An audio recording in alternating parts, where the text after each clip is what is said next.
Magandang gabi sa inyong lahat, mga kababayan, mga kapatid. Sa wakas ay nagsalita na po ang isa sa mga babaeng naging sentro ng mga isyung ipinupukol sa KOJC founder na si Apollo Quiboloy, ang isa sa mga pinaka-controversial na pastoral na si Stephanie Ibarra. Matagal nang hinihiling ng mga netizens at ng mga vloggers ang pagsasalitang ito ng nasabing pastoral upang malaman kung ano talaga ang kanyang tunay na sitwasyon hinggil sa mga kwentong di umano ay namamagitan sa kanya at sa pastor ng kanilang kingdom sa Davao. Kumusta na nga ba si Stephanie? Ano ang kanyang saloobin sa gitna ng mga isyung ito? Pakinggan natin ang kanyang mga pahayag. Sa sitwasyon ko, ako ang humingi ng awa kay pastor. I even tried two letters. Doon naawa sa amin si pastor na kinausap talaga ako ni pastor na dadalhin ko si Tani at si Ruth sa Davao, pero yung kasama na ako. So hindi nagre-recruit si pastor. I'm sure na hindi talaga nagre-recruit. Kasi nung nagpasawa yung mga anak ko, pinauwi kami ni pastor. Nagmakaawa ako kay pastor noon na kung pwede, bigyan pa kami ulit ng pagkakataon. Pag ang isang taon bumagsak sa tukso ng immorality, ang ginagawa ni pastor dyan, una bes, kung sasubmit siya, kung papayag ang isang tao na mag-correct, makaka-undergo siya sa nag-discipline. Pero ayon sa gusto ng worker, ng taong involved. Kung ayaw naman niya, he's free to go. I've done so many things that I cannot be proud of here in the kingdom. I myself, kinausap talaga ako na kung if I cannot live up to the standard, no, the spiritual life here in the kingdom, then I might as well try to live my life outside of the kingdom. Ganun. Kasi hindi talaga pwede dito yan. Hindi pwede yung mga gawain ng mga kalaswaan sa kingdom nation. Well, we are together here in the kingdom and nobody needs help for us to go out of the kingdom. If we wish to go out, we are free to go out anytime. Ang lalaki kaya ng gate namin dito. At saka may HRD dito, katulad ng nasabi ko earlier, we have our freedom of choice here. We are free. Anybody from the outside is free to fill up a form and become a full-time miracle worker. And anybody also is free to leave the kingdom as easy as they went in. So, it's just a matter of freedom of choice ng tao na nandito. Kasi nandito kami, hindi dahil gusto ni pastor, hindi dahil gusto ng mama namin, hindi dahil gusto ng kahit sino mang tao. Nandito kami kasi gusto namin na nandito kami. For 30 years in the ministry, I have seen how they've been groomed. I am very, very thankful na ang anak ko ay nilagay doon sa pastoral. Ano mga tinuturo doon? Una, bes, ang maging maayos ang kaisipan na walang malis. Bigyan ng integrity at dignidad ang buhay nila bilang babae. At number 1, bawal ang flirt-flirt. Okay? So I don't believe on such allegation na gagamitin si pastor dahil si pastor mismo ang ayaw at hindi umaayon sa lustful gesture. And it so happened na na-assign kami sa pastoral department, parang scholars. We learn from the teachings of pastor, we learn from the fellowships of our administrators, we learn the ways of kingdom leadership. Iba kasi yung leadership sa labas at saka yung pagiging isang spiritual leaders. So yun yung tinuturo sa amin sa pastoral department. Grabe yun ang iyang pag-antos.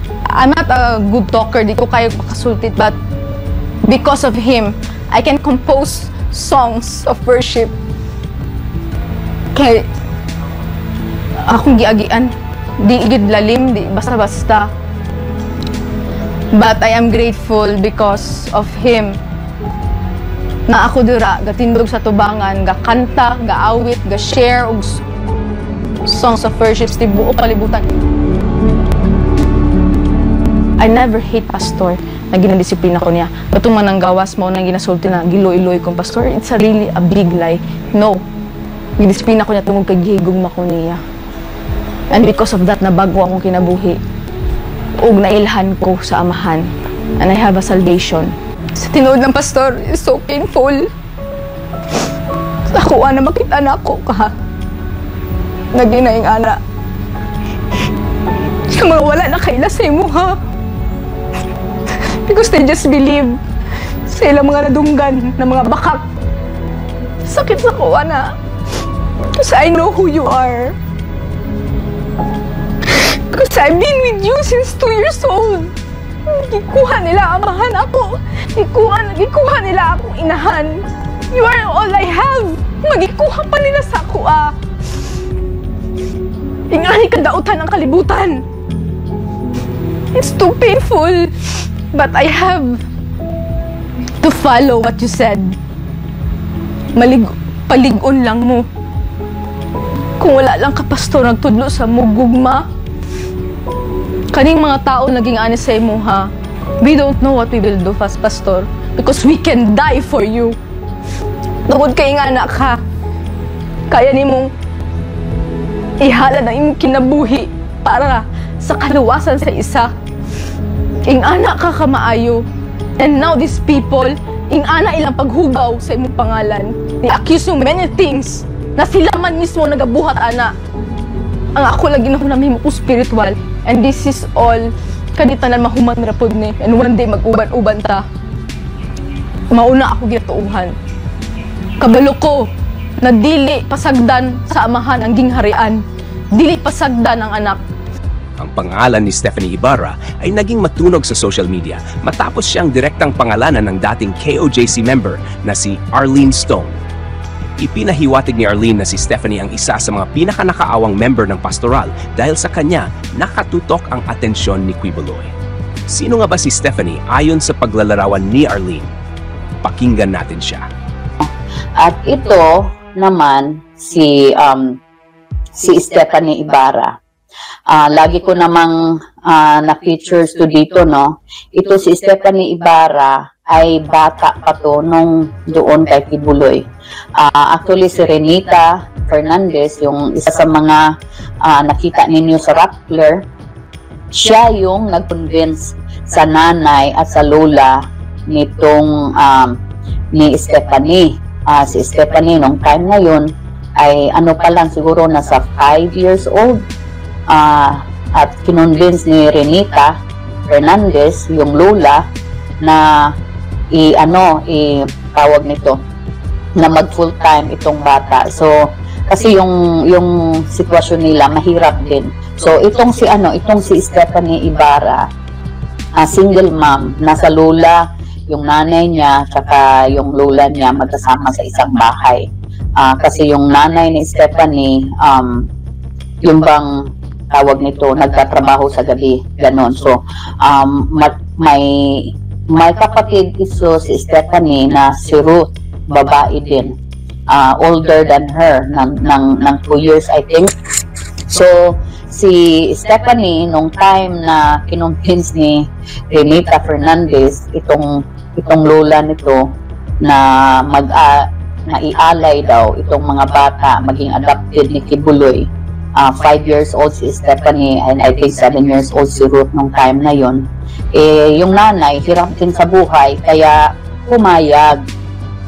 So naging member sila at lumipat doon sa compound at doon na naging malapit na, inumpisahan na si Stephanie na maging malapit kay Quiboloy, hanggang nasanay na yung bata, no.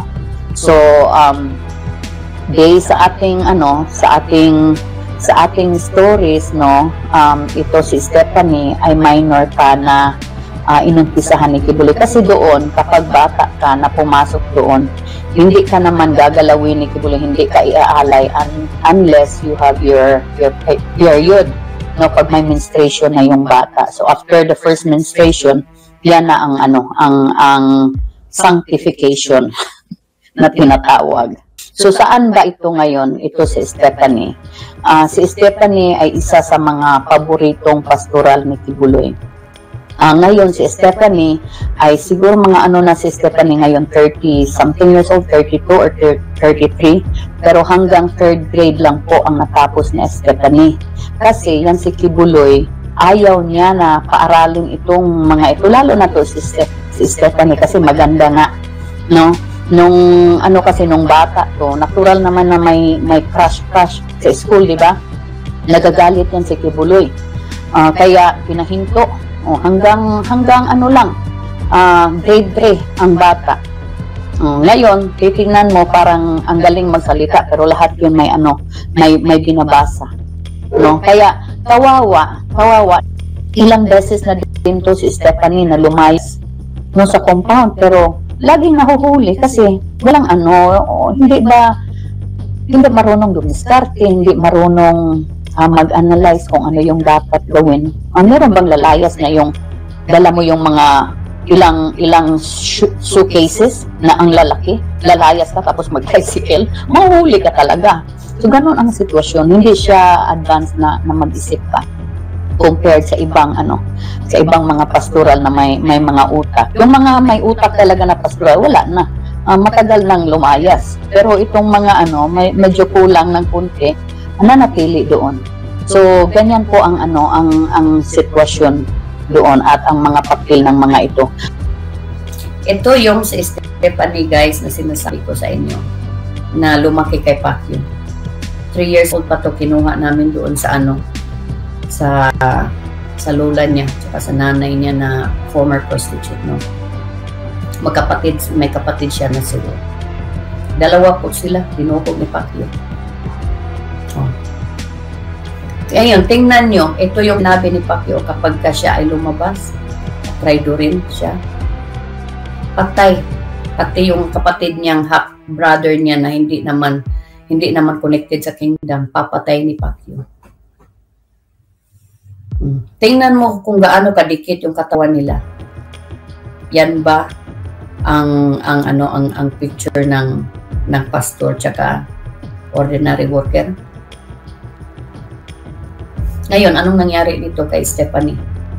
Isa siya sa mga favorite ni Pacquiao na mga pastoral. Excuse me, guys. So, ilang beses to nagpa-abort. Kamakailan lang, tinanggalan na ng ovary para hindi na mabuntis. Wala pang 30 years old, 30 pa lang to, guys. At anong nangyari pa nito? Hanggang third grade lang. 3rd grade, you guys. Ang ganda-ganda. Ganyan. Isa lang to sa example sa mga buhay na sinira ni Pacquiao. Ang makagamit sa inyo, ang anak lang. Walay lain, maulay kabubuto niya. Ikaw, pani, may number 1 niya. Ikaw, pani, may inahan ka din, may isuol ka. Katong isuol ni mo. Pati nang imo isuol sa gawas. Kung doon natanan, walay ibili na. Inana ka lalo ang commitment nato diri. Kaya di mo na mong pastoral para sa anak lang mo. Sino nga ba ang nagsasabi ng totoo sa dalawang ito? Kung hindi totoo ang sinasabi ni Arlene Stone, ano naman kaya ang motibo niya para direktang pangalanan si Stephanie sa mga isyung kinasasangkutan ni Kibuloy? Totoo naman kaya ang sinasabi ni Stephanie sa videong ito? Kung hindi ka naniniwala, ano sa palagay mo ang motibo niya para magsinungaling? Sa pagkakataong ito, opinion mo ang mahalaga. Ano ang masasabi mo hinggil sa dalawang magkasalungat na kwentong ito?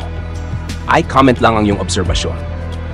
Muli ay magandang araw at salamat sa inyong patuloy na pagsubaybay. Pagpalain po kayo ng Panginoong Diyos.